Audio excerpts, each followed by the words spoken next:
sorry about that delay. I'm Becky Martinez with Bayou Land Conservancy, and I'm here for Ask an Ecologist. A couple minutes late, I had some technical difficulties. Hi everyone, Becky Martinez with Bayou Land Conservancy. Sorry, I'm a couple minutes late on Ask an Ecologist, but I had some technical difficulties that I think I've worked through. So I'm glad to be here. I'm subbing in for Suzanne this week, and we got a couple questions that I'm happy to talk about. I'm sorry you're just seeing my boring office view right now. I had a great spot outdoors, but it just wasn't working for the video. So ignore that and just think about the outdoors as you're listening. So we had a couple questions come in this week. The first one was from John Lang, and it was about mosquito repellent. He was asking about natural mosquito repellent and plants that might work. And so John, there's a couple that I know of, and then I looked up some more, and I wanted to tell you all about that. First, some plants that are native to our area that help repel mosquitoes. There are three that came to mind: American beautyberry, duckweed, and then also Queen Anne's lace. The one I'm most familiar with, at least as far as with mosquito repellent, is American beautyberry. These are native shrubs. You can find them really in any wooded area in greater Houston. They like living in shady areas. Sometimes you'll see them in sun too. They get to be about 3 to 5 feet tall. They have really beautiful, small little purple berries. And people have used them as mosquito repellent by taking the leaves, crushing them, and then putting it on their clothing. Not directly on their skin, but on their clothing. And then I wasn't really sure about some other native plants that could help with mosquitoes. And so I went on the Foraging Texas website. This is with Dr. Merriweather. He's one of the BLC members. He has a fantastic website, and that's where I learned about duckweed and also about Queen Anne's lace. These are both native plants, and what Dr. Merriweather was saying is kind of the same thing that you do with beautyberries. You take the leaves and then you rub it on your clothing, and it's supposed to repel mosquitoes. I haven't tested those ones though. There are some plants, if you were looking to add them to your garden, your front or backyard, that might help. Not always native, but things like citronella, lemon eucalyptus, peppermints are really good. Basil, I've heard, is helpful. And a lot of those plants also can find the essential oils. You can find them in more natural type of mosquito repellents.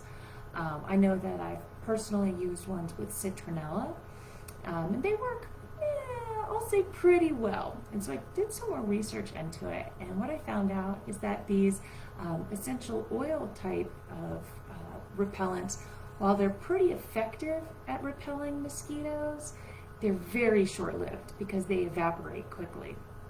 So they work almost as well as DEET. In some cases it says that they even work as well as DEET, but definitely not as long. The gold standard for mosquito repellent really is DEET.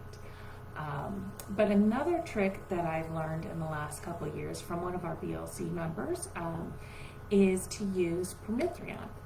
This is a spray that you spray on your clothing, and it's a mosquito, tick, really anything that bites, chiggers, repellent. So what you do is you take it, you spray it on your clothing, you air dry out the clothing, and then it's good. It stays on the clothing for about 6 or 7 washes. I've been using it straight the last couple years. I love it. It's great. Then I don't get anything on my skin. I don't smell like DEET. And then I also don't smell like crazy citronella either. And it seems to really work. And so what I do whenever I'm going out in the field is I will treat my clothing with that spray. And again, let me make sure that I say it right. It's permethrin. And so you can buy the spray really anywhere. I've seen it at any outdoor store ranging from REI, Academy, to Home Depot is where I bought my last can of it. And you can also buy clothing that's already been treated with it. But what I do is I wear long sleeves, long pants, socks, hiking boots or tennis shoes, so that I really reduce the amount of surface area mosquitoes have where they can even bite me. And when I wear all of that, all of it's been treated with the permethrin. And so really all I'm left with that's exposed are my hands and my face and maybe my neck. And so in those areas are where I'll use usually like a citronella or a eucalyptus oil-based repellent. Again, not as effective as DEET, but what I do is I reapply it every hour or so, and it seems to work. It does a really good job for me. So those are some ideas, John, to look into. I hope that's helpful. If you guys have any other questions about mosquito repellents, be sure to send them in to us. I also got a question this week about hogs. I thought this was a great one. This was from Natasha Thornton earlier this week. Asked about the history of hogs coming to Texas, and then asked, are they a problem? Fair question. So, feral hogs are specifically what we're talking about. So these are hogs, they're of a kind of a Euro-Asian background originally. They came to the United States in the mid-1500s with Hernando de Soto on one of those early expeditions to explore. About 700 hogs were brought into Texas. And so from those original 700 are where we have probably the millions that we have now in Texas. And so a little bit of biology about the feral hogs that we have around here. These hogs, they can get pretty big. They can get to be about 200 pounds. The males are a little bit larger than the females. They live about 4 to 8 years. They're omnivores, so they will eat plants and they will eat meat. Primarily they eat plants though. That's probably about 80 or 90% of their diet is vegetation. Because though they can be meat eaters, they have really, really strong jaws though, able to crush bones. They also have a really strong sense of smell. One part of their biology that kind of helps in their proliferation is that they reproduce prolifically. The sows, those are the female hogs, they can have 2 litters a year, and or on average they have maybe 1 to 2 litters a year, and they have anywhere from 5 to 7 young in each litter. So you figure each female can, replicate, at least 5 to up to 12 hogs each year, that's really fast reproduction. And they have no natural predators in our area, especially once they, get to about 15 pounds or so, nothing's really going to eat them. So they are able to multiply and spread, and they do. A lot of times these hogs, they will use our waterways kind of as roadways to get from one property to another. And they are a problem. And the reason why they're a problem is because they cause a lot of damage when they go places. They are just out living their hog lives, living their best hog lives.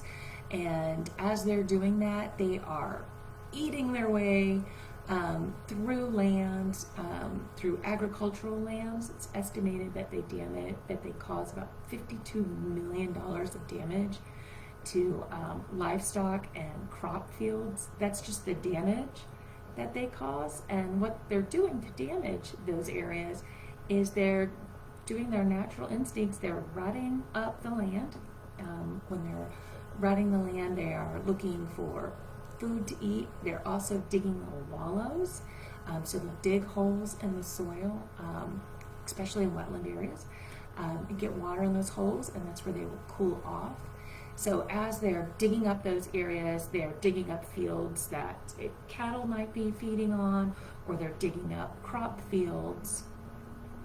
And so that's where that $52 million of damage comes from.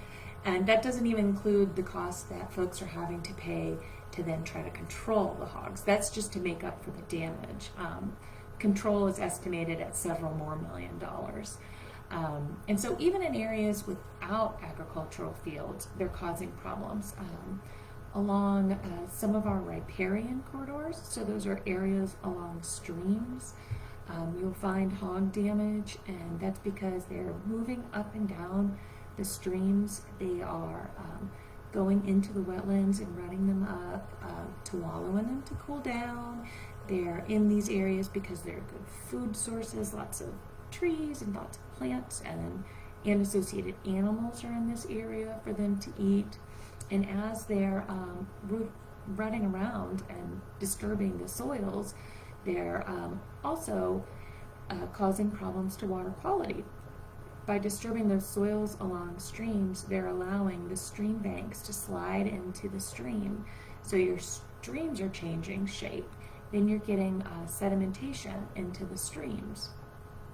And so these are all things that at first you might not think about. You might think, good, it's like a pig. What could it really do? But they cause huge damage. You can also see them, in our particular area, as you're walking in some of our parks and some of our preserves. It's really easy to spot if hogs have been there because you'll be walking along the path and you'll just see all the soils are just turned up everywhere around you, and those are usually going to be hog damage. And so there are a couple things that folks do to try to control the hog damage. There's fencing, it's the first line of defense. There's also hunting. You can, shoot them. You can hunt with dogs, and there's also snaring that can be done. And the thing about hogs is these are smart animals. They learn. If a group of hogs out, something happens in one area, if there's a trap or something set, the hogs that aren't trapped will learn that area is a place they should avoid. They also try to avoid humans just in general. And so they, as they're doing this, they're adapting to what we're trying to do to control them. So it's really important on lands where there are hogs to do a multiple locations of control and to try different control techniques. I'm trying to think if there's anything else I wanted to make sure I told you guys about the hogs. I think the one thing, if you want to learn more about hogs, is to go online, go to Feral Hogs /TAMU.edu. Texas A&M University with Ag Extension has a whole series of videos about feral hogs that range everything from their biology to what impacts they have to methods of control, so you can learn a lot about them. One thing I didn't mention is that hogs can also be pretty damaging in suburban neighborhoods, and we've been seeing that more and more in the greater Houston area, where hogs have come through areas and just rutted up people's yards. There's also always the perceived danger of hogs harming humans. I know there was a big news story in the last year about that, and it's a risk. They certainly don't look for humans to go after, but these are large mammals, and so there can be a risk of interaction with hogs. It's very low, so I don't want anybody to get worried about that. But yeah, if you want to learn more about them, check it out on the Texas A&M Ag Extension website. And if you want to learn more about some natural mosquito repelling plants, I encourage you to check out Foraging Texas and look at Dr. Merriweather's website there. And if you have any other questions for an ecologist, send them to Bayou Land Conservancy. We love to have them. I hope everyone's doing great, staying cool, staying dry, and we will see you next week. Bye.